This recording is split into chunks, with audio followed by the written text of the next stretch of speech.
노상원 전 사령관의 자필 수첩을 발견했다. 그리고 이제 그 안에 어떤 내용이 들어 있는지가 앞으로 수사의 핵심 분기점이 될 것 같은데요. 이번엔 취재 기자 연결해서 내용을 좀 들어보겠습니다. 배민혁 기자, 수첩에 담긴 내용을 좀 정리를 해볼까요? 네, 경찰 특별수사단은 오늘 브리핑에서 앞서 확보한 노상원 전 정보사령관의 수첩에 적힌 내용에 대해 설명했습니다. 경찰은 노 전 사령관이 실거주하던 경기 안산에 있는 한 점집에서 수첩을 확보했는데요. 60여 쪽 분량의 손바닥 크기의 이 수첩에는 계엄과 관련해 단어 등의 형태로 많은 내용이 적혀 있었다고 경찰은 설명했습니다. 우선 경찰은 NLL 북방한계선에서 북한의 공격을 유도하라는 표현을 발견했다고 밝혔습니다. 또 국회 봉쇄라는 표현이 있었고 정치인과 언론인, 종교인, 노조, 판사 등을 수거 대상이라고 표현했다고 적었다고 경찰은 설명했습니다.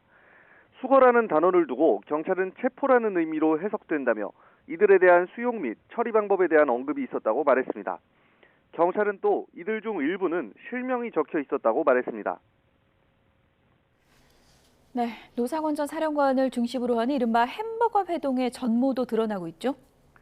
네, 롯데리아에서 햄버거를 먹으며 진행한 회동은 노상원 전 정보사령관을 중심으로 두 차례 있었는데요. 이들은 회동 당시 계엄사령부 합동수사본부 산하에 별도의 수사 2단을 구성하려고 준비했던 것으로 파악됐습니다. 전체 60여 명 규모의 3개 부로 구성하려 했는데 선관위 서버 장악이 첫 번째 임무였던 것으로 보인다고 경찰은 설명했습니다. 이와 관련한 인사 관련 공문까지 작성했으며 관련 문건도 확보했다고 경찰은 밝혔습니다. 그러면서 예비역 2명을 포함한 군인 15명이 피의자 신분으로 조사받고 있다고 설명했습니다. 네, 윤석열 대통령 수사 진행 상황은 어떻습니까? 네, 경찰 특수단은 지난 19일 윤 대통령의 개인 휴대전화에 대한 통화 내역을 확보했습니다. 비화폰, 다시 말해 보안폰이 아닌 일반 휴대전화인데 실제 윤 대통령이 사용했던 것으로 확인됐습니다. 공조수사본부가 윤 대통령에게 모레 성탄절에 소환 통보를 한 가운데 경찰도 현장에서 합동 조사할 예정입니다. 만약 윤 대통령이 소환에 불응한다면 체포영장과 구속영장 신청 가운데 어느 쪽에 무게를 두고 있느냐는 기자단의 질문에 경찰은 공수처와 협의 중이라고 답변했습니다.